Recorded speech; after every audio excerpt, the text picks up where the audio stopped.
এই দাঁড়ান, কই যাবেন? আজি স্যারের সাথে দেখা করতে। একটা চাকরির জন্য। টাকা পয়সা এনেছেন? হ্যাঁ, টাকা পয়সা এনেছি। ও তাই, আমার কিছু দিয়ে যায়। এই শোনেন, চশমাটা খুলে যান, ভদ্রভাবে যান।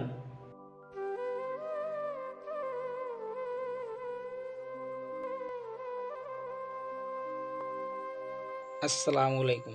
ওয়ালাইকুম আসসালাম। স্যার, আমার জন্য চাকরি চাই। স্যার, আমার একটা চাকরি অনেক দরকার। আমাকে একটা চাকরি দেন স্যার। স্যার, আপনার জন্য 1 লাখ টাকা আনছিলাম স্যার। হট, কি বলেন? আমি ঘুষ খাই না, আমি ঘুষ নেই না। আমি একজন ইমানদার, 5 ওয়াক্ত নামাজ পড়ি।